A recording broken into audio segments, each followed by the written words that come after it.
तैमूर ने अगले 24 घंटों के लिए ज़रूरत की हर चीज़ माँ के बिस्तर के पास एक मेज़ पर रखी और माँ के पास बैठ गया। माँ ने मंदी आंखें खोल दें तो तैमूर ने माँ का हाथ अपने हाथों में लेकर चूमा और माँ के चेहरे पे मुस्कुराहट फैल गई। माँ के लब हिले और तैमूर समझ गया कि माँ इसे दुआएं दे रही थी। इसने माँ के गाल पे हाथ रखते हुए माँ को समझाया कि माँ जी, खबरों में सुन रहे हैं कि कल से समुद्री तूफान आ रहा है, जिसकी वजह से अगले कई रोज तक समंदर में जाकर मछली नहीं पकड़ी जा सकेगी। इसलिए मैं आज रात वापस नहीं आऊंगा, बल्कि ज्यादा सारी मछली जमा करूंगा ताकि अगले चंद रोज तक के लिए आपकी दवा और खुराक में कमी ना आ सके।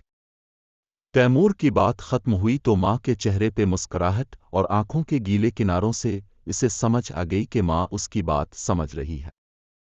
उसने माँ को बताया कि इसकी हमसाई खाला सत्तू उसके पास इसकी खबरगिरी के लिए आती रहेगी, मैं इसे बता जाऊंगा। माँ को सारी बातें समझाकर तैमूर ने अपनी राली और साहिल पे जाकर अल्लाह का नाम लेकर अपनी कश्ती समंदर में डाल दी। और भी कई मल्लाह अपनी कश्तियां समंदर में डालकर रिस्क हलाल कमाने की कोशिश में मसरूफ थे। समंदर में फिरते फिरती दोपहर और फिर शाम हो गई थी। तैमूर ने अपनी कश्ती में काफ़ी मछली जमा कर ली थी। सब माहीगीर घरों को लूट रहे थे। तैमूर भी कश्ती को साहिल पे ले आया, अपनी कश्ती में रखी पोटली से निकाल कर सादा सा खाना खाया और अपने बाप को भी याद किया जब वो 8वीं क्लास में था कि इसका बाप चल बसा था और माँ एक अचानक बीमारी का शिकार होकर बिस्तर से लग गई थी। इसे यकीन था कि खाला सत्तू ने यकीनन माँ को खाना खुला दिया होगा। खाला सत्तू तैमूर की माँ की सहेली थी, मगर अब उसकी बीमारी के बाद से इसकी तीमारदार भी बन चुकी थी। तैमूर जब भी कहीं जाता खाला सत्तू अपनी दोस्ती का हक अदा करते हुए इसकी माँ का हर तरह से ख्याल रखती थी। तैमूर खाना खाकर लेट गया, मगर वो दिल में दुआ कर रहा था कि आ अल्लाह पाक मेरी मदद कर कि मैं अपनी माँ का इलाज करवा सकूं और वो तकलीफ से निकल आए। अभी थोड़ी देर गुजरी थी कि कोस्ट गार्ड ने सीटी बजाकर उसे यहाँ से चले जाने का कहा, मगर तैमूर खामोशी से लेटा रहा। काफी देर गुजर गई थी। तैमूर भी थक चुका था, मगर इसे पता था कि अगर मैं भी घर चला गया तो पता नहीं कितने दिन कारोबार से नागा हो जाए, और अगर पैसा ना हुआ तो माँ की दवाइयाँ कहाँ से आएंगी। इस फिक्र ने उसे हिम्मत दी और उसने कश्ती फिर समंदर में डाल दी। रात की तारीकी में चांद चमक रहा था, जिसकी किरणें समंदर की लहरों पे खेल रही थीं। मगर तैमूर अपने काम में मसरूफ था कि बाप की मौत के बाद वही माँ का और माँ इसका सहारा थी। उसने काफी सारी मछली जमा कर ली थी और अब इसका रुख साहिल की तरफ था कि कोस्ट गार्ड घंटियां बजा बजा कर समंदर में मौजूद इक्का दुक्का माहीगीरों को वापस आने की हिदायत कर रहे थे कि शाम तक समंदर तूफान से पागल हो जाने वाला था। इसने आखिरी बार जब जाल पानी से बाहर निकाला तो उसने सुबह सादिक की हल्की सी रोशनी में देखा कि एक मछली की दम में कुछ चमक रहा था। इसने अपना वहम समझते हुए इसे भी मछलियों के ढेर पे डाला और 6 अबड़ा उठाकर गधा गाड़ी पे रखा और कुश्ती को साहिल पे मजबूती से बांध दी। उसने गौर किया तो ये आवाज़ मछली नुमा चीज़ से आ रही थी। ऐसे महसूस होता था कि जैसे वो खिलौना नुमा मछली कुछ कह रही हो। वो इसी उलझन में था कि बाहर से खाला सत्तू की आवाज़ आई, बेटा तैमूर, ये मेरी टार्च की रोशनी बहुत कम हो गई है, शायद इसके सेल कमज़ोर हो गए हैं। अगर तुम्हारे पास 2 फालतू सेल हों तो मुझे दे दो। तैमूर ने टब वापस चारपाई के नीचे किया और शहर से लाए हुए 2 सेल खाला को दे दिए और वापस आकर अब फिर वो इस मछली नुमा चीज़ को उलटने पलटने लग गया। इसी तरह इसका हाथ लगा कि एक जगह से कोई पुर्जा पीछे हटा और अंदर से 2 सेल बाहर गिर गए। जैसे ही सेल गिरे तैमूर के जहन में फौरन एक ख्याल आया और उसने जल्दी से दूसरे 2 सेल अपने थैले से निकाले और इन बोसीदा सीलों की जगह इस मछली के अंदर फुट कर दिए।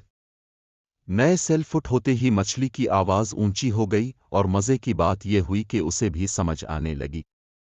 मछली रुक रुक कर कह रही थी कि साहिल पे अमन, आज़ादी और समंदर कचरा 70% इजाफा। तैमूर चौंक गया, यानी इसके कहने का मतलब ये था कि पिछले हफ्ते साहिल पे जो आज़ादी मनाया गया, इससे समंदर में कचरे की सतह में मज़ीद 70% इजाफा हो गया है।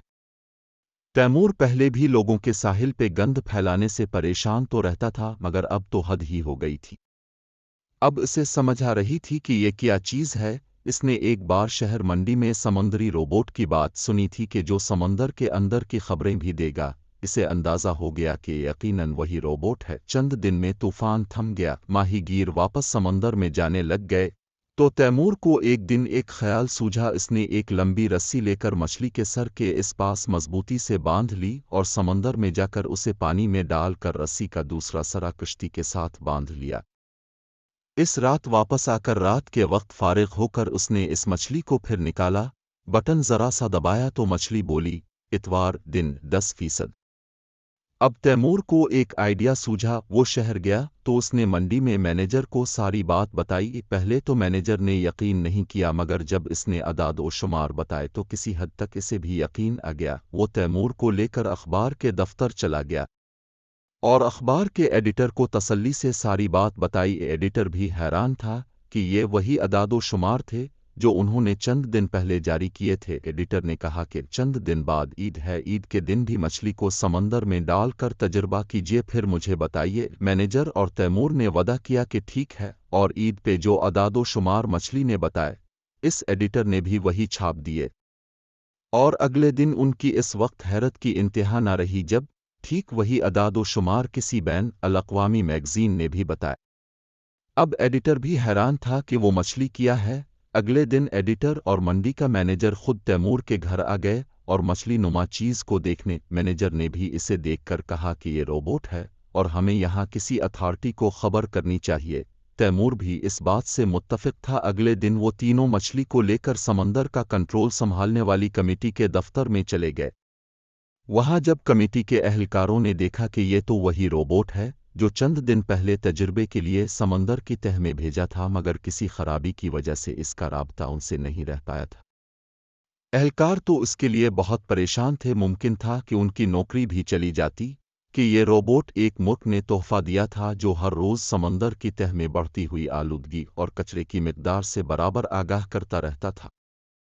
कचरे और आलूदगी के खात्मे के लिए इसकी दुरुस्त मिकदार मालूम करना अज़हद ज़रूरी था। ये रोबोट कचरे के तनासुब के साथ साथ कई तूफ़ानों की भी पेशगी खबर दे सकता था। तैमूर की इस काविश को बहुत सराहा गया और अगले दिन इसे इनाम देने के लिए एक तकरीब भी मुनक़िद हुई, जिसमें तैमूर ने कहा कि मैं अपने हम वतनों से एक बात कहना चाहता हूँ कि जब तक हम अपनी सरजमीन और साहिल साफ नहीं रखेंगे, हमारे रोबोट और तरक्की की कोशिशें इसी तरह राइगा जाती रहेंगी।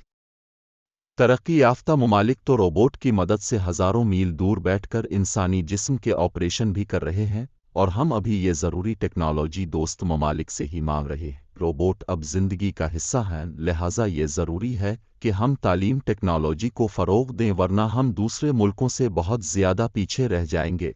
तैमूर को बहुत सा इनाम भी मिला और उसकी मां को सरकारी तौर पे शहर के बड़े हस्पताल मुंतकिल कर दिया गया, जहां अमेरिका के बेहतरीन रोबोट्स ने ऑनलाइन इसकी मां की कमर का ऑपरेशन किया, जिससे वो बिल्कुल ठीक भी हो गई।